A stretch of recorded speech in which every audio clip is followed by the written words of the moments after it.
Welcome back, Ashlee. Hey. You're on for a record fifth time. Really? I didn't even remember. I just told my friend, I was like, I think I've been on maybe 2 or 3 times. Well, the original one, and then there was a follow up, and then there was the stigma, then there was Ohio Girls. Oh, So, yeah. yeah, this is your fifth time. And it's been 2 years since you were on. I've gained a bunch of new followers. And so I don't know if people have seen your original episode that are now following the show. So I want to revisit some old stuff. Okay. So let's start with what's your sober date?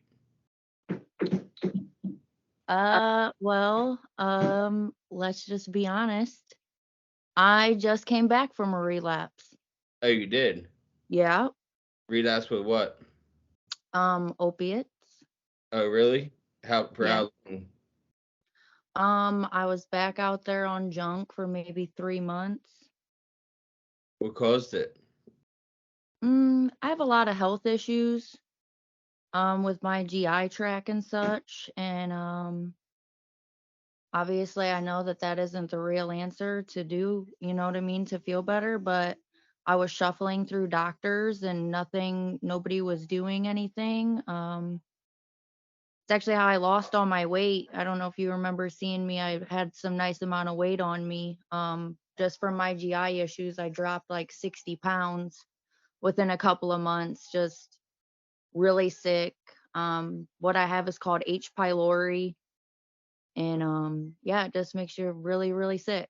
And I mean, I made the wrong choice and I tried to self-medicate, and yeah, ended up back in detox. So you did have to go to detox again? Yeah. Your detox wasn't a good experience the first time, I remember. No. What was your detox like this time? Well, I wasn't doing that much, so it was super mild for me. I'm very, very thankful for that. So yeah, but I did have to go to a facility to do it. I had attempted to do it at home, like we all think we're gonna do. And yeah, my boyfriend had to steal my car keys, and So did he know what was going on when you had relapsed?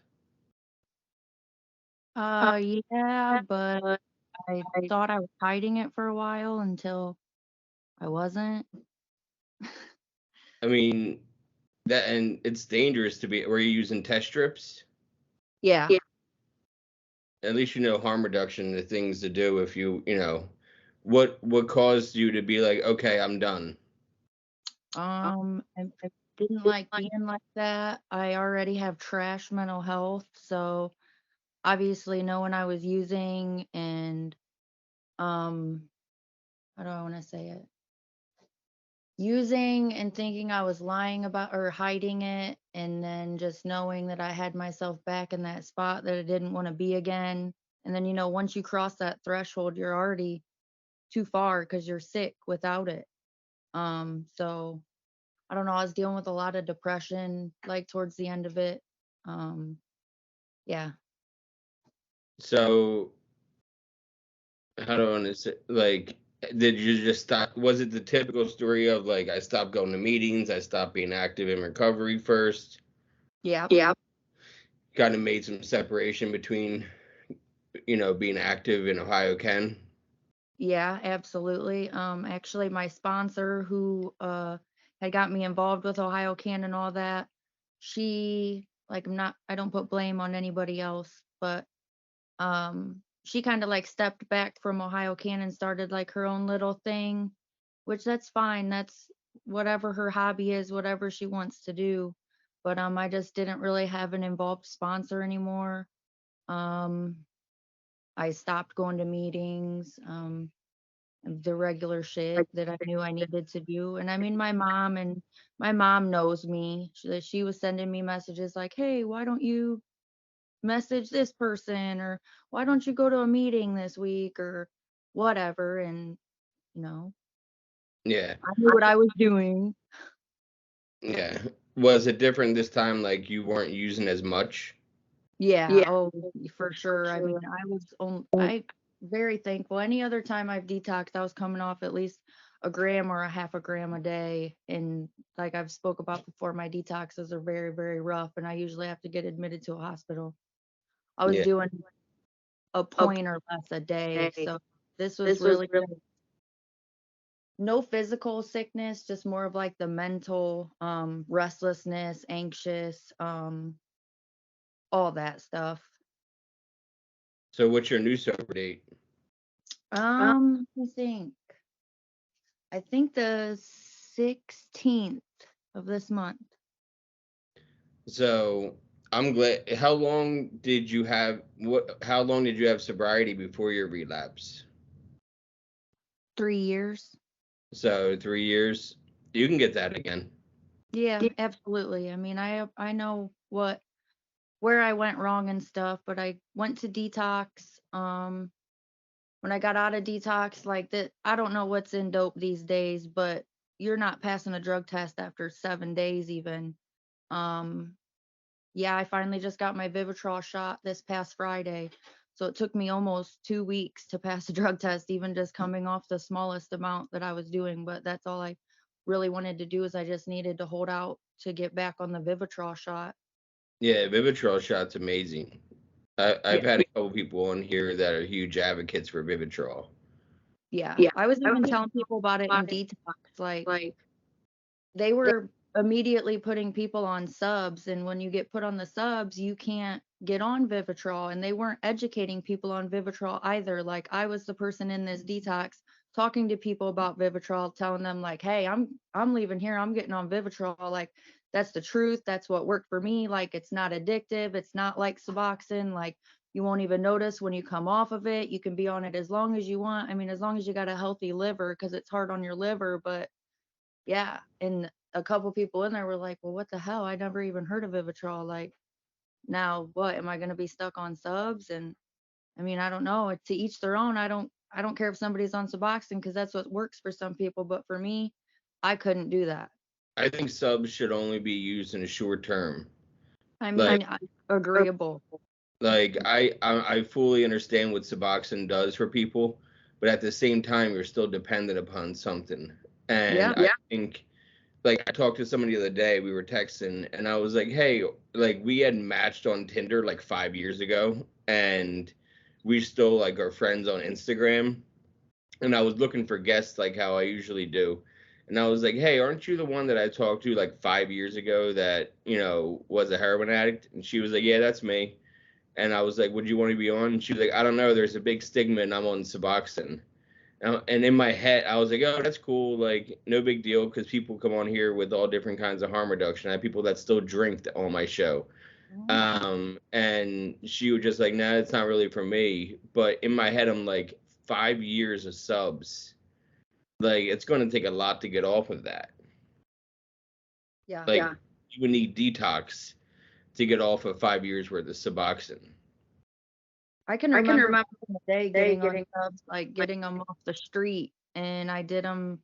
I don't know, for a couple months, and then I was like, I want to be done taking subs.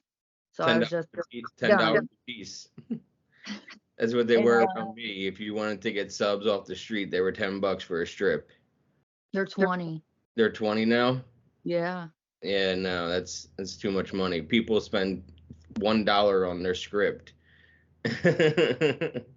Yep. Like, And I went through it for like 3 weeks, and I couldn't even, like, just the restlessness and not sleeping and irritability, just trying to come off those. I just started doing dope again. yeah.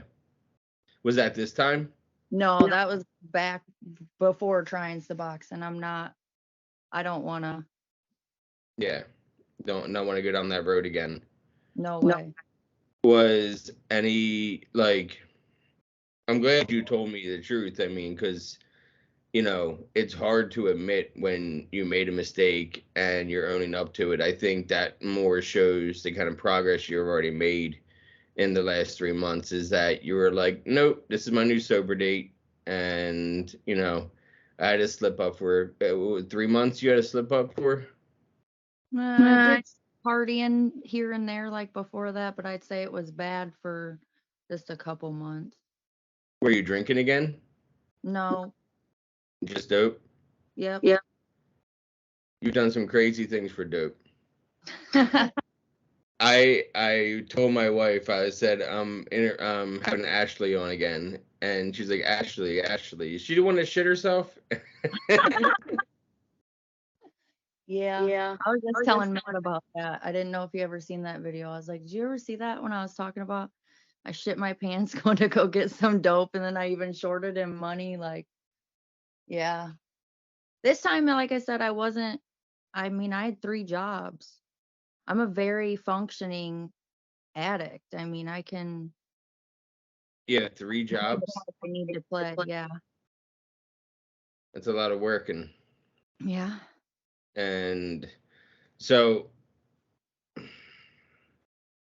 5 years ago, where were you at in 2018? What were you doing? Because you repost that picture all the time, of your ex, and I always think you spent 6 years in a bad relationship, and you guys were using together, right? Absolutely. Yeah. And so, how did let's go all the way back. Fuck 5 years. Um, Parents divorced, still together. My parents are still together, but I have an alcoholic as a father As in, he drinks every day. every day. Is he like nobody like obvious like you're in recovery, so like have you ever had a conversation? Yeah. But sometimes I feel like my dad has just been the way he is for so long that maybe he just doesn't want to try. But my dad also has that mentality that he's an alcoholic and I'm a dope junkie, so he's better than me. Yeah. Well, so are you have any siblings? I have an older brother who does not smoke. He'll drink maybe once every couple months. He's a good person. He's the normal one. Yeah. Because I have a brother and a sister, and they're completely normal, so I get it. Like I'm the black sheep, and they're the good ones. My sister owned a house by like 23, and I'm like still renting apartments. Yeah. Like I'm renting. We just moved. Last month, in middle of September. So we've been in our new apartment, and that was like a big transition because I have lived there for 4 years. And in my addiction years, I moved 30 times. So, Jeez. yeah, because I kept running from the problem, but then I kept coming with me. You Yep. know what I mean? So, like, I would easily be able to still get high no matter where I was at. I would find it. Even if I had to have them mailed to me, I was having it mailed to me at one point. And just because I was in North Carolina, and even though at the bar every day, I didn't want them to know that I was on pills.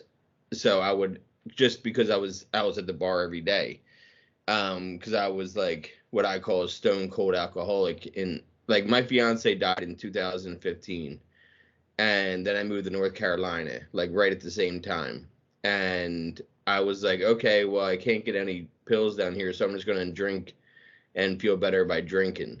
So I was drinking literally every night. The bar was like a stone throw away. So it wasn't like I was driving there. It was a 1 minute walk home. And I found myself there at least 6 nights a week, if not 7. And I would eat dinner there. I would get drunk as shit, doing double shots of Jack and just being reckless. And then when I moved back to Pennsylvania, I was like, well, I can't drink anymore unless I'm at home, but I can drive my mind. I can drive an hour and a half and get pills and then drive back. Like, I was driving an hour and a half each way to pick up like 20 pills at a time, like 4 days a week. Mm-hmm. And I thought that was a little bit excessive, until I had one girl on here from Ohio, that was driving from Ohio to Florida 3 times a month. Yep. I remember that drill. Yeah, and I'm like, that is wild. Like that is absolutely wild. 3 times a month from Ohio to Florida and back again. They used But to have highway signs that said "Go home, pillbillies." Did you watch any of the new shows around opiates like Dope Sick? Oh yeah. And the one with Sackler on Netflix, that was really good too. Yep. And both of them, like, holy shit, not eye-opening, but like, I hope that people who aren't addicts watch those shows just so they could be like, oh, that's what's going on. That's what happened with this huge epidemic, because like there's people on fentanyl right now that 15 years ago were prescribed oxy. Exactly. And then went They from thought, oxy to heroin to fentanyl. yep, they thought the pill supply was gonna fix the problem, and then comes the fentanyl and the dope. I mean, pills got hard to find and they got super expensive. I mean, this time when I was out here, when I was just trying to get some pills, like it was just being not out here for so long is crazy what people are really actually willing to pay for these pills. Like finding a real perk 30 was $50, $60. I'm so glad I'm not in that game anymore, because I would have paid the $60 I used to pay that anyway, because I would get them fronted to me. And the whole thing was, hey, if you front me, I'll pay you back extra. Yeah. And so I'd end up sometimes spending $60 on a pill because my habit, and I needed them. I would spend $300 on 5 pills, and that would be for the day. That's for one day. Like that shit wasn't lasting me, that except for sometimes I'd be like, well, but by 5, I'll do 4 today and then 1 tomorrow, and I'll be good tomorrow. And then I would do the 4 in one big line, and then I would be like, I kind of need that 5th one now to go to sleep. And I'll just figure that's tomorrow JD's problem. Yeah. Everything was tomorrow JD's problem. So your parents still together, you have one sibling. What did you discover first, drugs or alcohol?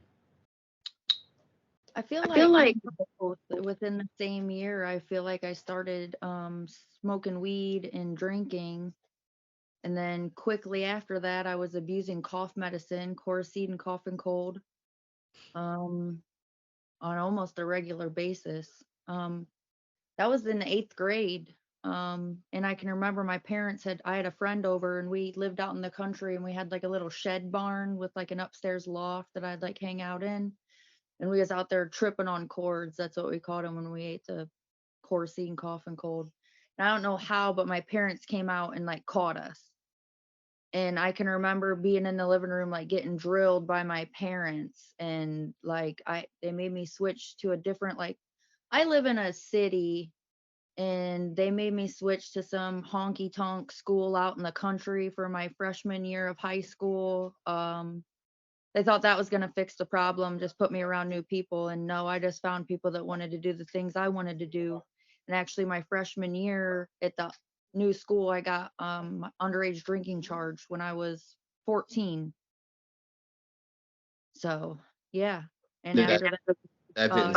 Yeah. didn't have a license and they suspended my license. They made me go to a nursing home and listen to some man who had been hurt by a drunk driver talk. And I mean, that all just went over my head, and I just continued on doing what I wanted to do.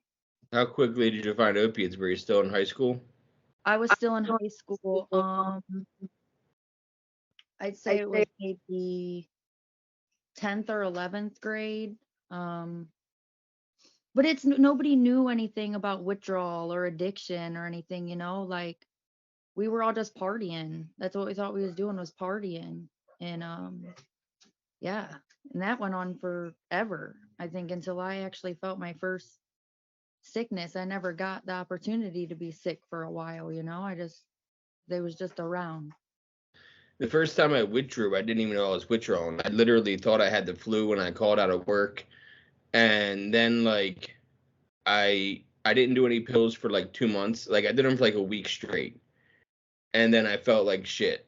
And then I didn't like associate the feeling with not having pills. Like that didn't even cross my mind. And then 2 3 months later was the first time that I sought out pills. and I got high, and then I went on a run for like 3 months of every day having them, and I never felt sick. And then all of a sudden, I was broke in January, 3 months later, and I'm keeled over going, what the fuck is happening to me right now? And then someone said, oh, that's withdrawals. People like kill themselves in jail because of how bad the withdrawals are. I'm like, what? And did that stop me? It just made sure that I always had pills on me. Mm-hmm. So I never had to withdraw. And then I found Suboxone, and they were like my safety net. Like, oh, I don't have pills today. I guess I'll take a quarter of a sub. Mm-hmm. Just I don't feel like shit today. And like you said, that doesn't actually fix the problem. Like I still felt like shit. Like I was still restless and I was still not able to sleep. Like the Suboxone just made your stomach stop hurting, in my opinion. And made it so you didn't have to keel over into a ball. But it didn't actually stop all the withdrawals. It stopped some of them. And so that's why I could never. There was times where like I took Suboxone and then I found them. I found the pills. Like, you know what I mean? Like, and then what do? You go home and you still do the pills, even though they're not doing shit for you, except for the sensation of snorting. Because I was addicted to snorting just as much as I was addicted to pills, in my opinion. Were you did you snort Yeah. for how long? The whole time? I've always. Yep. And so you never shot up once? I've shot up 2 times. Somebody else had to assist me.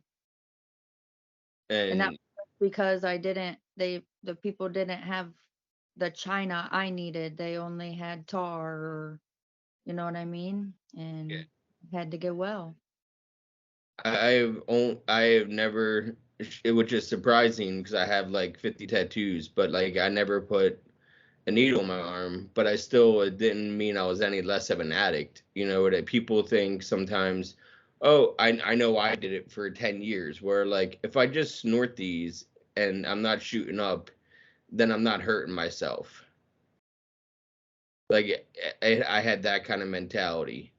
So you found opiates in high school, and did you end up going back to the other high school, or did you like stay this honky tonk one for 4 years?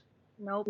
After my freshman year, my mom did let me go back to school and here in Tiffin, because at the new high school you had to have 4 credits of math to graduate, and I'm dumb when it comes to math, so I failed math, and I was still gonna be considered a freshman at the new school, but if I came back to my original school, I would be a sophomore. So We have so much. I went to a different high school my freshman year because my mom like begged me, because that's the school she went to, and it wasn't public school, it was a private school.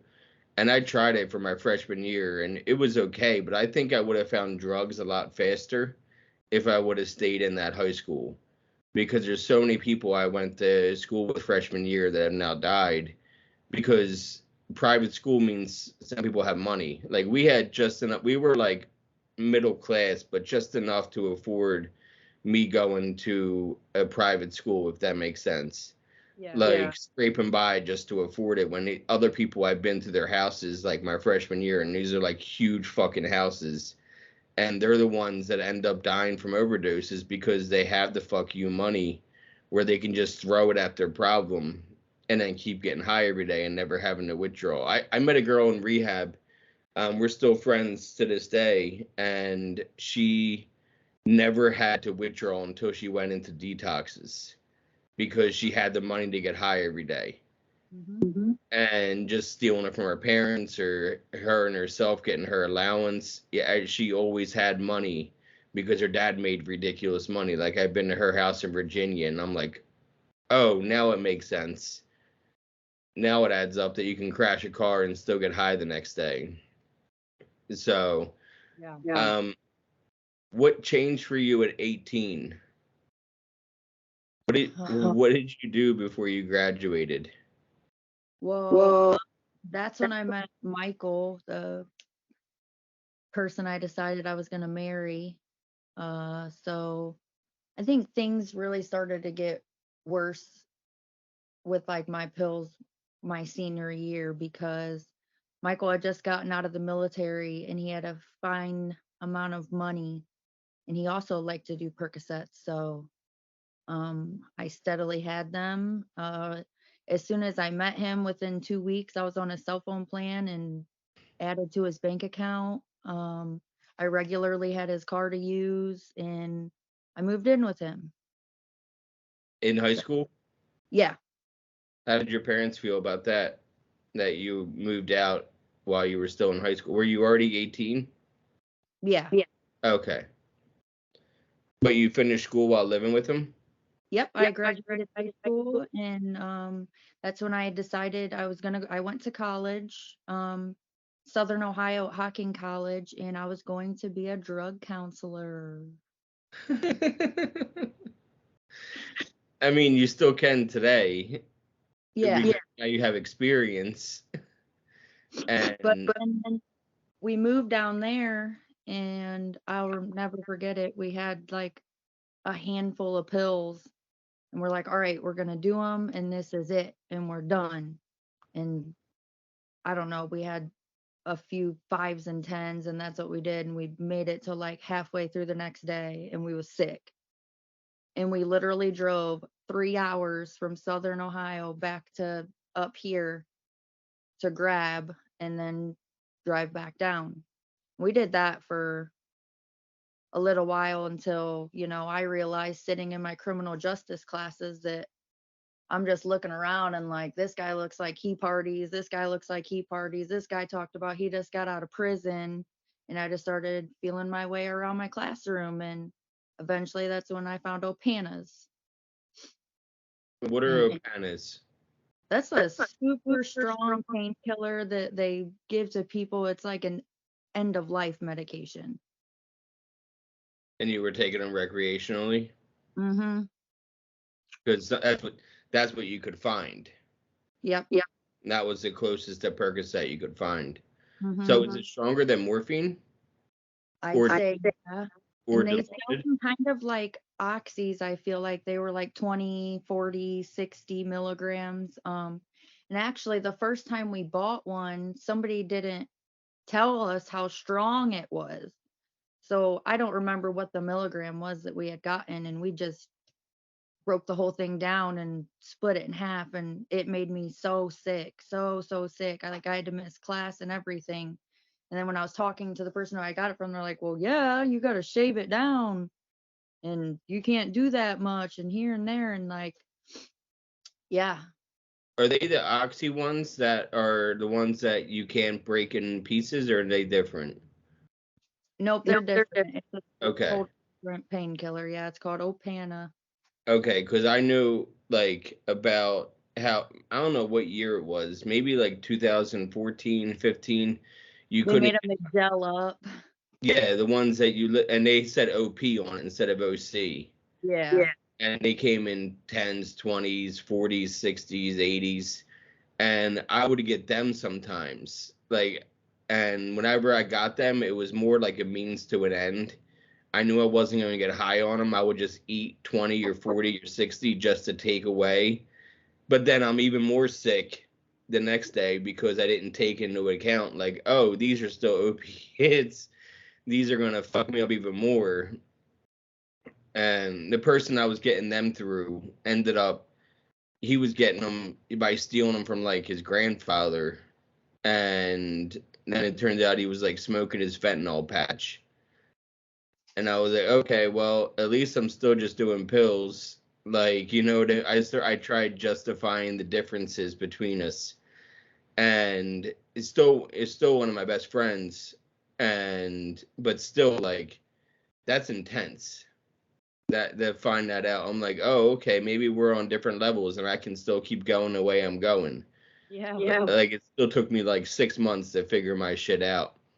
Um, so you went and married this dude, and you were together for 6 years. What was the like end of the six? Because if you're getting high together, what was the final straw? Um, well, that was at the point when I was doing Suboxone. So I was actually doing well. And I forget, we were living separately I think it's because when he punched me in the face. um I believe he punched me in the face, and that's why we were living separately. And You want to he tell had that story? sure. Um well, we were using, and we had gone down to Athens to visit some of our friends because like that's where I'd moved and gone to college, and it had been a couple years, and so we went down to visit some friends, and Michael really shouldn't drink alcohol, and he decided he was going to drink alcohol while we were down there.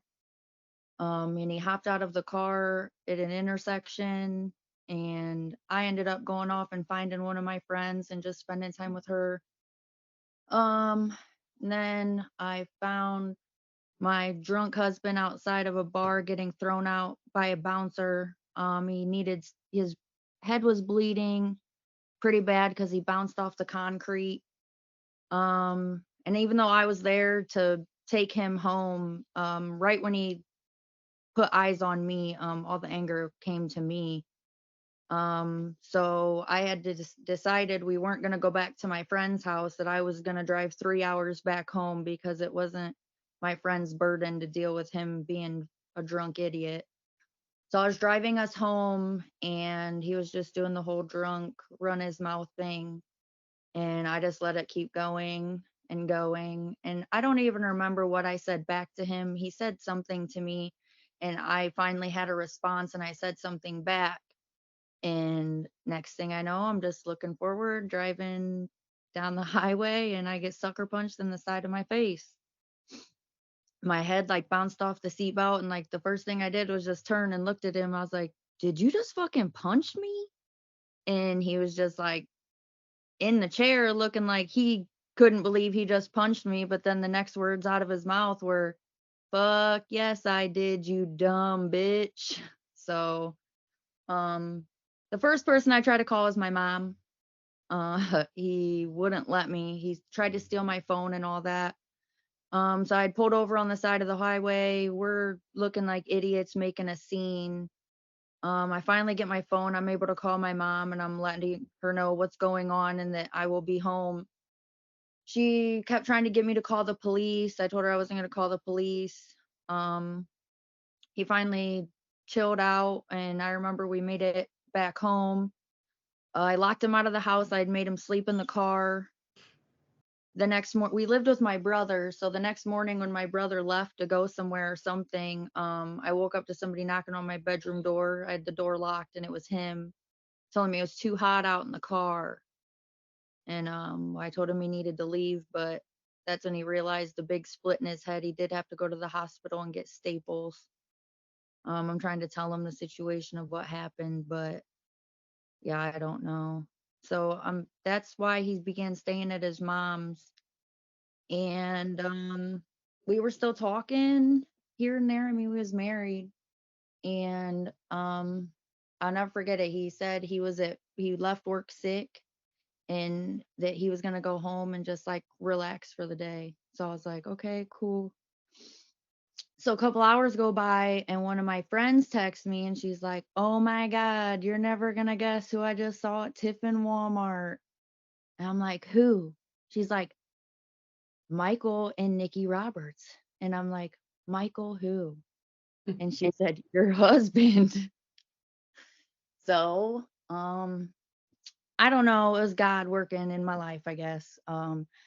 I didn't have my license at the time, but I had lied to my grandma and said I had my license, so I had my grandma's car. And when she called me, I just walked right out. I didn't even put shoes on. I was in my socks, and I started driving to Walmart. And 3 hours. what's that? Was it 3 hours away or No, the one no, I was local? still here. We was here in Tiffin, and so I got to Walmart, and I stayed on the phone with my friend trying to find out what they were doing. Blah blah blah. My girls played their part and stalled him up. His card kept getting declined for whatever he was trying to buy because he was still out here doing his thing. And I just so happened to pull up right in time when they come getting in the car, and I parked up front where it wasn't even a parking spot, dude. It was just the lines, and I just pulled up, went to get out the car, And Michael pulled his head up and he fucking smiled at me with that bitch sitting in the front seat of my car. So, I mean, naturally, he thought he was going to pull out, and I'm not going to let you pull out. So I whipped my car around, and I parked it behind her car, and I told that bitch to get out of the car. And she tried not to, and I got her out of the car. And I like that you had a car with no license. what's I that? I like that you had your own car but no license. Yeah, because I had lost my license for, I think I got in trouble for driving without insurance. I'm pretty sure that's Because why no I one didn't have pays for my license. insurance. No one pays for insurance when they're getting high. I mean, duh.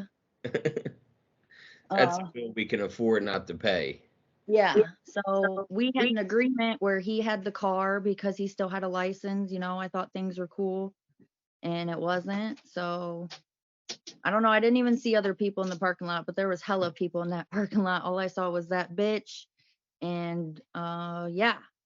And that was actually a really cool time because like I told you, I wasn't using at the time. I was on Suboxone and he was still using, and he was trying to tell me that she's helping me get sober. She's helping me get sober. Well, while I had that girl bent over by her hair taking punches to the face, some dope fell out of her bra. So I took it. And then a guy from Walmart came out hollering that I needed to stop or else he was going to call the cops. And I knew homegirl wasn't going to call the cops on me because she had a warrant. So that was really cool. And I told the guy I was done. I got in my car and I took off and I showed up at my friend's house who actively uses, and he just seen me with blood all over my hands and he was like, "What are you doing, Ash?" And I was like, gave him the dope I was like, "Well, I took that bitch's dope," and she got beat up. That's what happens when you're with somebody's husband in public ass Walmart. This podcast is also sponsored by BetterHelp. If you are looking for therapy and not able to get something right away locally, you can do that with them. Within 48 hours, you can find a therapist to get on telehealth with you. I mean, I haven't heard anything but great things from people that have already done it, that watch my show or listen to my show. If you're looking to get 10% off your first month, you can go to betterhelp.com/MJsPNPMCA.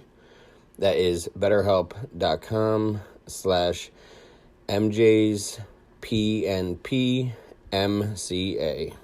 And You can't be after any more that, public than a Walmart. Like yeah, it's the worst place to. Maybe a CVS is more low key, but you go to a Walmart, you're gonna run into somebody you know. It's just inevitable. When you're at your local Walmart, you're gonna see people who know your name.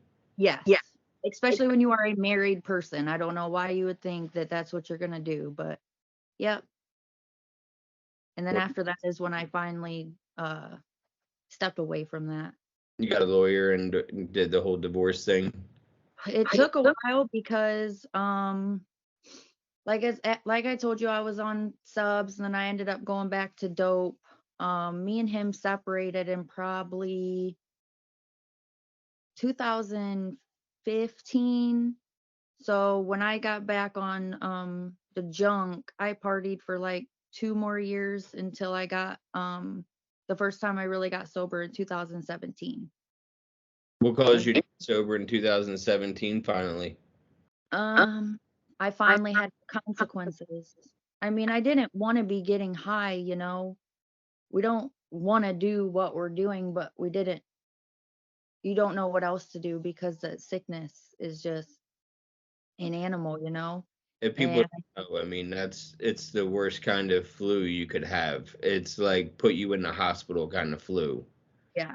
And I can remember at the end there, like I would cry on my way driving to go buy dope because that's what I knew I had to do. But I didn't know much about like detox and rehab then. So, yeah. And I had gotten my DUI, because What you get a DUI for? Well, I mean, I know what a DUI is, but what was going on that you got a DUI? I had been doing my usual dope all day, smoking weed. I usually had a couple blue footballs in me as well. For those who don't know, those are half-gram Xanaxes. Yeah. Right? Yeah. The footballs, that's what we called them too. Yeah. And they were because I was prescribed them. And I was prescribed 120 a month. And they'd be gone in a week. And I would be blacked out. Because when you're on Xanax, you black out. You don't black out when you're on opiates. Like, you kind of remember almost everything on opiates. But whenever you mix Xanax, especially, I used to mix them because, like, we missed out on what the hell is that drug back in the like 80s and 90s with a Q. Oh my God. Quaaludes. And we missed out on Quaaludes because they don't exist. And I was like, if I mix Percocet with Xanax, it's giving me both sensations that a Quaalude would give me. It'll be a body high and a head high. And that was a dangerous. I remember I blacked out on the highway.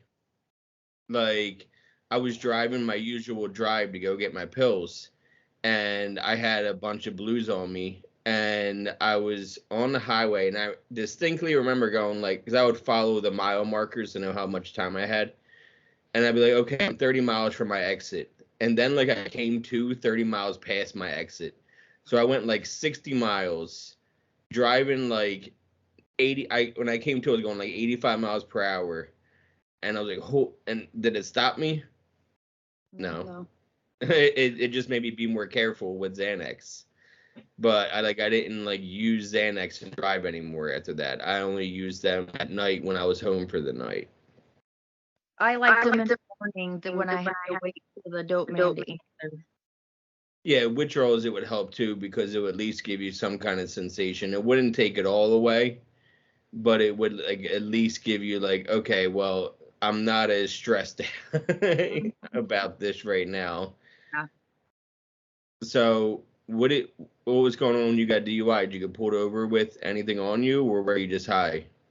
I was high, and I remember I was at my friend's house. It was like 2 a.m, and we were smoking a blunt, and I kept nodding off on his counter, and he kept saying, "Just give me your keys, bro. Just stay here for the night." And I did what a lot of us do. I was like, "Fuck you, dude. I'm grown as fuck. I'm gonna fucking go home." Blah blah blah.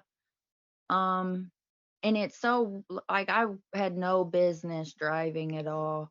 I was trying to get home just from a town that was 20 minutes away from me, and I'm a nodder. I nod all the time. That's I can't hide it. So I must have been nodding as I was driving, and I was going the total opposite direction of the way I needed to go home.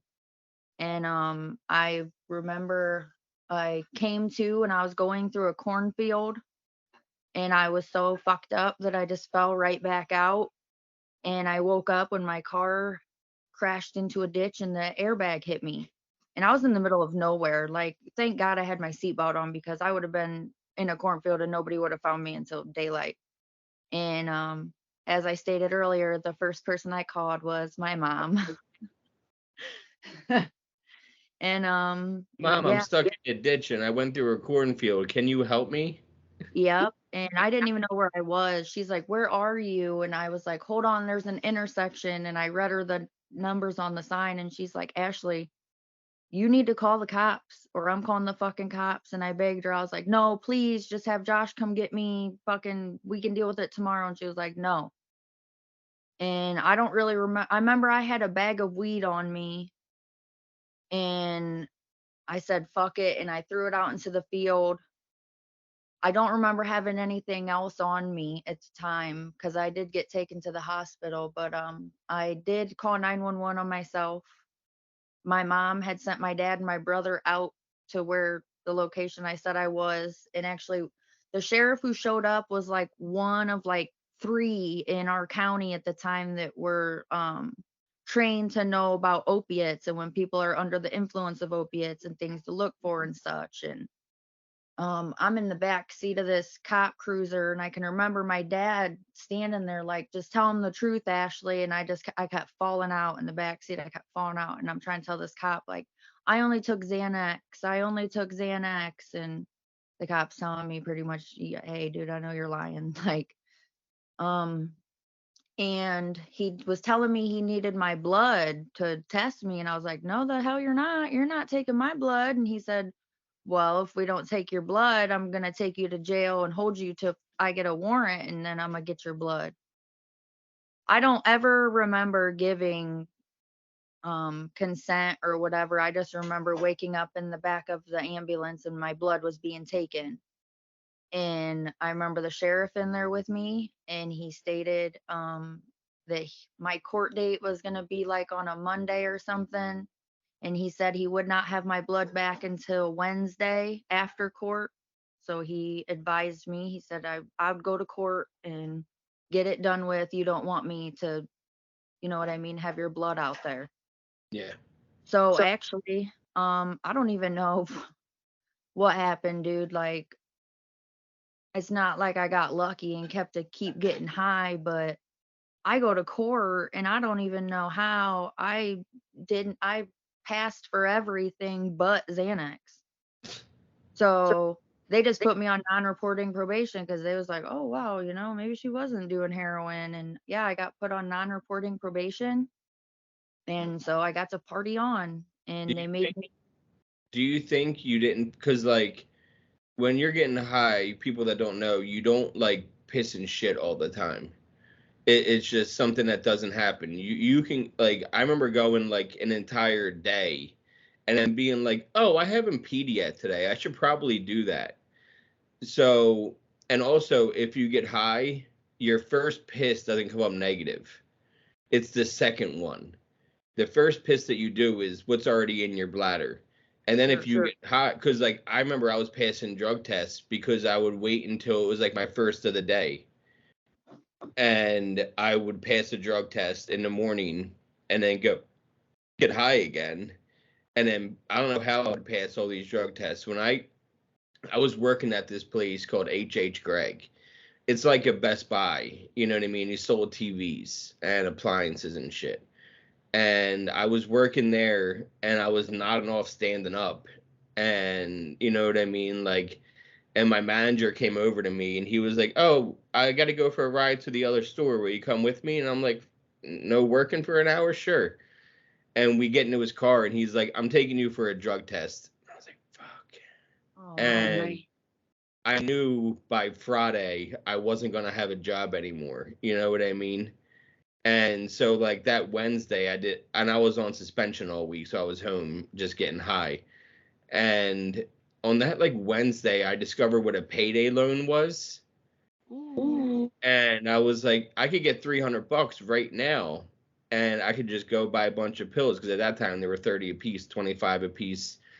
And so I did the payday loan thing online and I got a phone call within like 10 minutes. And then what happened was I kept getting phone calls from other companies.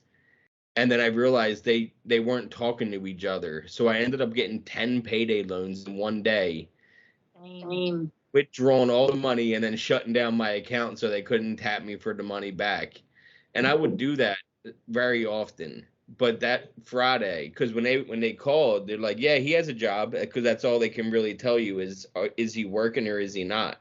Yeah. So they were like, "Yeah, he works here," and I was fired Friday.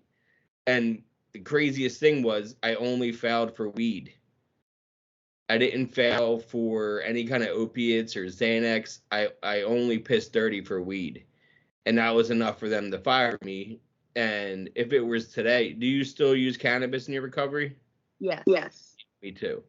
And if it was today, yeah, I would fail for that. But I have a medical card, so I wouldn't get in trouble. And in Jersey, where that happened, because I lived all over. I grew up in Jersey, and in Jersey, where that happened, now it's completely legal in Jersey. Like, you don't need a medical card; you just walk on in. And so if you fail a drug test for weed, you're not in trouble because it's legal. It's like buying alcohol. Yeah. Which is, I'm glad that it's gotten to that point. I wish Pennsylvania would legalize it because we have New York State, New Jersey, Maryland are all legal around us, but we're still only medical in Pennsylvania. We're only medical in Ohio. It's actually on our ballot for the 7th of November to vote to make it the same as alcohol. You better make sure you're voting, Ashlee. Yeah, because this will be the second time I think it's on our ballot. It didn't pass the last time. Do you know what the difference is by going to like it? Because as somebody who's a medical patient, the people ask me like, why would you keep your? Because I was in California and I didn't have a medical card. I was just out there in rehab, so you had to live in state to have a medical card. And I would always have my friend buy it for me. Like we would go together, but she would buy it for me because without a medical card, you pay tax. With a medical card, then it's a pharmaceutical item, then they don't tax you on it. So it's still beneficial to have a card in a legalized state because you're not paying the crazy amount, like 5 to 10%, 15% tax on whatever it is. So crash your car and you finally go into detox, and that was 2017. Is that the detox that fucked you up? That was my very first time ever going all the way through it. After I wrecked my car, and like I said, I only failed for Xanax, and they put me on non-reporting. It was party on for a couple more months, but they had referred me for a drug and alcohol screening at Firelands, which is like an outpatient clinic. And I know exactly what they want to hear. So I go in there and I feed this man with so much bullshit, and he just believes everything that's coming out of my mouth. I showed up with somebody else's pee because my counselor was a man and he couldn't watch me go. And I'm telling him, I'm not a drug addict. I hung out with some friends from school, blah, blah, blah. We was smoking, whatever. So I convinced this counselor that I'm okay. And he sees me twice and he signs me off. And he's like, I'll get this paper to probation. I was like, cool. So like a couple weeks go by and I don't hear anything from probation. So I call them and I'm like, hey, I did this, blah, blah, blah. And they're like, no, we didn't get the paper. Can you bring it in to us? And I'm like, well, I'm getting ready to go to work. I can't. And they're asking me what time I go in, what time I get out. So anyways, they told me to come like the next morning at whatever time and bring them this paper before I'm going to work. Okay. So I show up there with my paper and she tries to make me take a drug test. I ain't got to go to the bathroom, chick. I'm on my way to work. And she's like, okay, well, you're going to come back tomorrow back at 8 a.m. and you're going to take a drug test. Okay. So I went home and I was broke at the time. And I convinced my mom that I was only going to fail for weed and she needed to go buy me a detox drink. I had a couple drug tests at my house. And I woke up early as shit. I thought I was going to do this detox drink some water and be cool. And I'm peeing in these cups and I'm still just failing for opiates. Yeah. And so that's when I decided well, it's either I can run and they're going to throw me in jail no matter what, or I can just show up and see what happens. And that's what I did. I showed up to see what was going to happen. And I peed in the cup and she had her back to me and she was shaking it around and then turns around and looks at me and I was like, I'm dirty for heroin, right? And she was like, yes, ma'am. How often do you use? And I was like, well, I mean, I don't know who does heroin that doesn't get high every day. So, there's no casual dope addict. They're like, if you're on heroin, you're doing it every day. You're not it's not a Saturday night party drug. It's I need to get out of bed and get high drug. Yeah. So that's when I had asked them, if they were like, well, you can go home and you can detox or you can go to jail and detox. And I tried asking if I was able to go get Suboxone or anything to help me. They said no. And that's when she said, well, is your detox going to be bad? Because if it's bad, I'm going to recommend jail. And I went home and I did that. And with how bad my detox was, I 100% would have died in our county jail because they throw you in the cell with a pitcher of water and they say, good luck. Yeah. And for me, when I went to vomiting and such, when you're getting so sick like that, your potassium drops and that affects your heart rhythm. By the end of 6 days, I was muscle cramps, hands stuck. I couldn't even sign paperwork.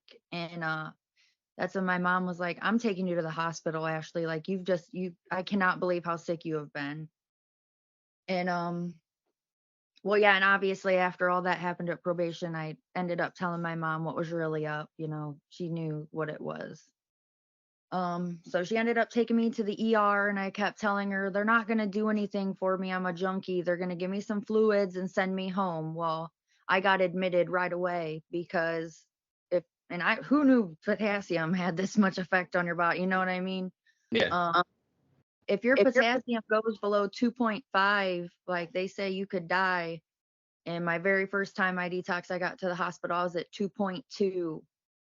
And they put me on a heart monitor. I was so dehydrated, they couldn't even give me an IV. They had to stick me in between my knuckles to hydrate me enough to be able to give me. I had 2 IVs in both of my arms with a potassium drip. Were you detoxing from Xanax too? I think maybe I possibly could have been because I was using them regularly. Yeah, I think you did too, because that's like, if the hospital knows alcohol and Xanax are the 2 things that you can die withdrawing from. Like, literally, like, you can have a seizure, hit your head, whatever happen. Like, it's dangerous as fuck. So you're like in the hospital now, and you're finally realizing like how fucked up. Because like I lost my gallbladder because of all the throwing up. I was throwing up daily, and at some point, because you're not eating, and at some point you're just throwing up bile. Yeah. And that's even worse. Like, I used to drive with a bag next to me so that I could throw up while I was driving, because it was like that bad. Mm-hmm. And I remember the time I was withdrawing so bad and throwing up on the way there in that long hour and a half car ride. I like did this exchange where he was busy as shit, and I just wanted to get high. I was like, I'll meet you anywhere and just do a drive by. So I put my cash in an empty pack of cigarettes. He put the pills in an empty pack, and we just drove by each other on a street and just did a quick exchange. And I pulled over, and usually I would just drop them in a straw and just snort them out of a straw. And this time, like, I pulled over, and I was so worked up about getting high that I had to throw up before I got high, because I didn't want. Does that make sense? Mm-hmm. Like, I didn't throw up the pills I'm just about to ingest, because that'll be a fucking waste. So I was throwing up outside of somebody's house in a neighborhood where it was like 2 p.m. in the middle of the fucking day. And I had my car door open, and just because I couldn't even do it in the bag anymore, I had to dump the bag. And that's gross as shit to begin with, that like I'm traveling around this bag of throw up. And it took me another, I don't know, year to figure out like, oh, I can just go to a detox. Like, it took me another year to figure that shit out. And I had to move 3,000 miles away to figure that shit out, because I went from Jersey to LA, or I was in Pennsylvania at the time, but still I went to the Philly airport and flew out of Philly. And I remember getting high in the hotel room before I got to the airport. Like, I stayed the night before I went, and I had my buddy drive over, because Philly was only 10 minutes from where I grew up. So my buddy drove over the bridge and met me in the parking lot of my hotel. My mom is the one that drove me, and I'm staying with her. And I told her, like, listen, I'm going to get really sick on this plane ride. And there was a transfer I had to do in Chicago. And I got so high the night before that I was good. Because it was like midnight, 1 a.m. I maybe slept 3 hours because I didn't know what was going to happen to me in California. And I get there, and they're like, do you want Suboxone? And I was like, nope, I don't want, like, just keep an eye on me for the next few days, but I don't want any Suboxone. And I withdrew in bed for like 3 or 4 days. But when my detox was in a rehab. It wasn't a hospital detox. It was a detox / inpatient for 30 days. And there was a basketball court, and I would just play basketball every day and just shoot the ball around and like just be active. And that really helped the withdrawals, I think, because it didn't last that long for me. And I think it's because I was sweating it out every day and just like playing basketball. And it was with my friend Jace, who I had on the show recently. His episode hasn't come out yet, but him and I talked every day and just like shot basketball. And he was on like his sixth rehab by the time we met. He would do the rehab shuffle. And him and I became good friends. Now he's up in Oregon and he drinks here and there, but he's not on heroin anymore. Like he still smokes weed and he'll drink occasionally, but he doesn't do heroin anymore and he doesn't, you know what I mean? Like, and it's been like 4 years. He was on the Vivitrol shot for a while, he tried getting high on Vivitrol, and he was like, that shit did not work at all. Yeah. And he was like, I was surprised by how, like, they told me it wasn't going to work, but I figured they were just saying that to me just to like make sure that I didn't do anything. But he was like, no. Well, I have friends who thought they were gonna beat Vivitrol, and like that's really dangerous because like I know people who tried to beat it and overdosed because you're not. It's blocking the high. Vivitrol blocks the high, so you can do the drugs and your body's gonna still get intoxicated, you know, but you're just not high from it. And she fell out. Luckily, her mom found her. She thought she was gonna beat Vivitrol, and it's not a joke. Yeah, I'm glad you're on it now, though, and I'm glad you were honest about your 3 months, because if you lied, it's just like addict behavior again, just by lying about the 3 months. So I think that's awesome, and thank you again for coming on again and being like, nope, I fucked up, and because I didn't know, like we're friends on Facebook, and I had no idea that you had. I needed to do. I was still out here helping people and playing my part, I guess. Actually, I do want to tell a funny story about detox that I had this time. Go ahead. Being in detox, you know, you meet some really strange people in like rehab, detox, jail. Well, whenever somebody new would come in, we'd like peek through these cracks in the door, and I was peeking through the crack of this door, and I seen this girl, and I turned and looked at this girl I made friends with. I was like, this bitch looks like she's fucking crazy. She had the craziest hairdo. Her hair was like sticking up all straight. Was it like her hair was like all like matted from not showering? Yeah, not good. So they bring this girl in, and I was nice to everybody. Anytime I seen somebody, I'd be like, hi, how are you? How you feeling? You know, everybody else was going through it a lot worse than I was. And so like this girl came in and she was just very strange. Like I think obviously she came off the streets high. So we all were kind of like, whatever, you know. So then anyways, in this detox, they have we're allowed to smoke, but they got one lighter. When you're done smoking, you have to place the lighter back into the spot. And if not, nobody's smoking. So there's like 8 of us in there, and we all smoke cigarettes, and we're outside smoking. Well, then that weird girl's out there, and she keeps wanting to have the lighter, but she don't smoke. So we're all like, okay, maybe she's just a fucking weirdo. I don't know. So then, like, as I hear her talking, like in the common area, she'd just be saying super weird shit to people. So like, I just wasn't even trying to talk to her. Well, then the lighter had come up missing. And all of us collectively who smoke are standing there like, okay, well, where is this lighter? None of us have it. Weird bitch was in the bathroom for hours. Somebody's knocking on the door. We bust her with the lighter. So we're like, bitch, why do you have the lighter when you don't even smoke? And then I'm sitting here thinking like, dude, I'm in a detox. If I was sick as hell or something in the bathroom, I would be hoping that like the nurses would be coming to check or something, right? So the next day, the lighter's missing again, and homegirl's in the bathroom for like 3-4 hours. So the nurse actually let us take a lighter out of somebody's property so we could continue to smoke throughout the night. I did not get any sleep that night. So my emotions were already like super chaotic, detoxing, zero sleep.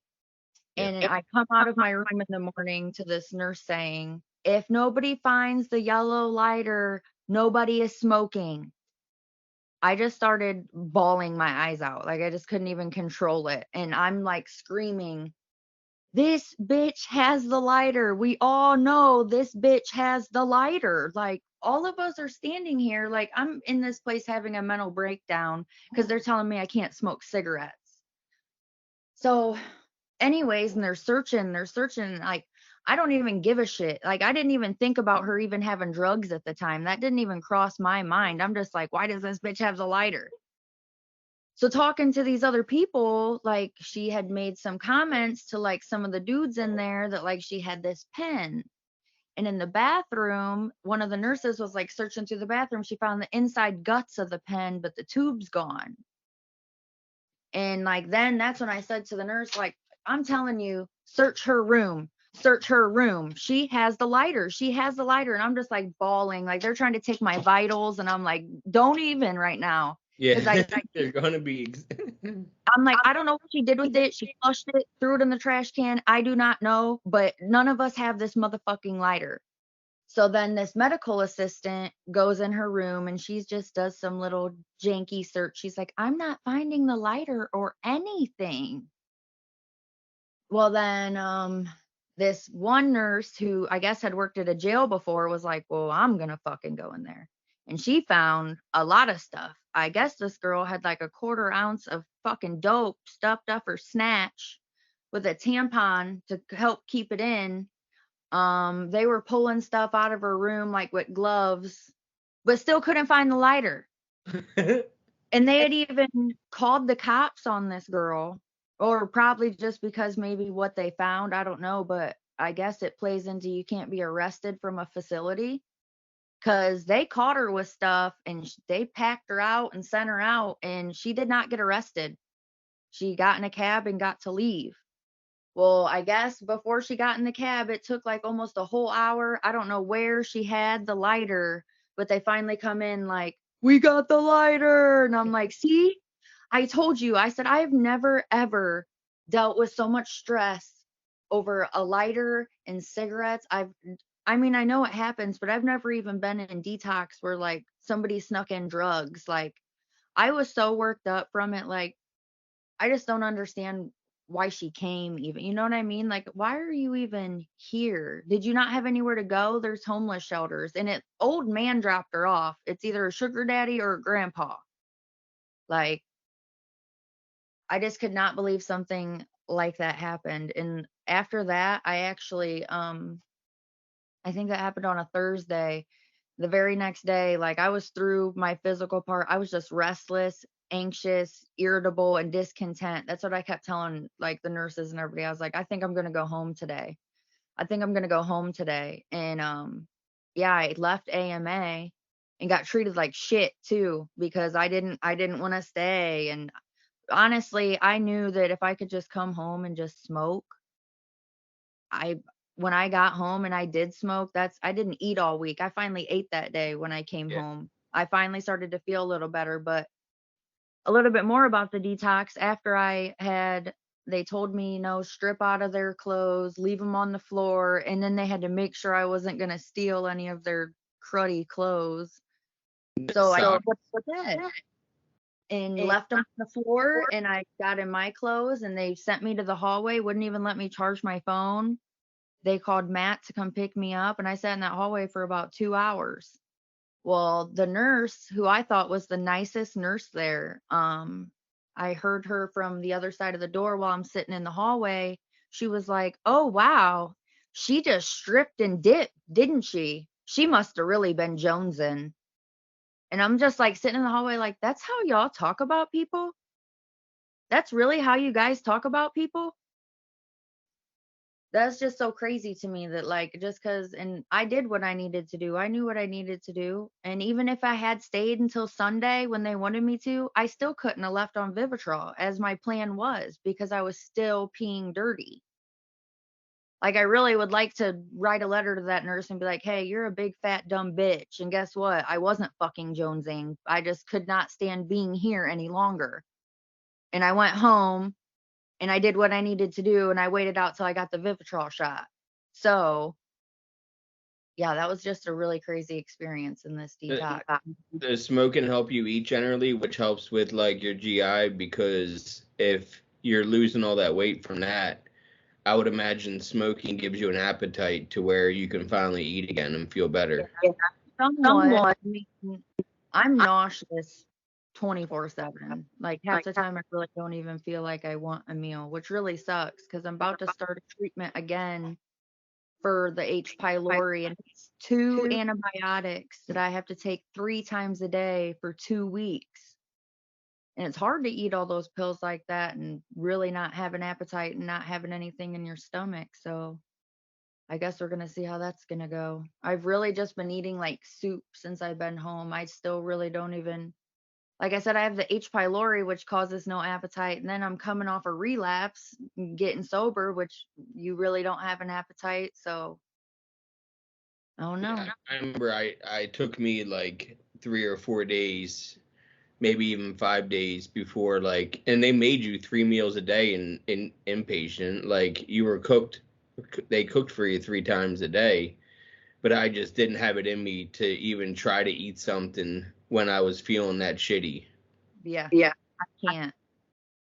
People were in there mowing down, and I was like, is anybody even detoxing? Like, you guys are eating meals and stuff, and yeah, I don't know how they can do it. I can't. I cannot eat. The most I ate that whole week I was there, was I ate 1 cup of applesauce, literally for an entire week. And that was because a nurse specially brought it in for me because they didn't even have applesauce there, and I just really wanted applesauce. And I finally ate one. I was like, I'll eat applesauce if you bring applesauce. Well, good. I'm glad you're doing better now. I'm glad you're back on Vivitrol, and I'm glad you still use cannabis. And are you back in meetings? Yeah, I found a really good meeting last week that I had never been to before, and it was really cool. I followed the program of AA, and sometimes it's hard to find meetings that are welcoming if you're an addict. You know what I mean? Yeah. And it was actually a really good meeting. I really liked the vibe. She even said like, oh, when you're drinking or when you're out there using. So that was the lady who was running the meeting. I'm like, okay, so I like the language she uses. And then when they said like home group members, raise your hand, there was only her and one other lady. And I had a friend with me, and I was like, hey, if you like this meeting, like, let's make it our home group. So yep, I found a new home group, and I'm gonna be there every Wednesday night. Awesome.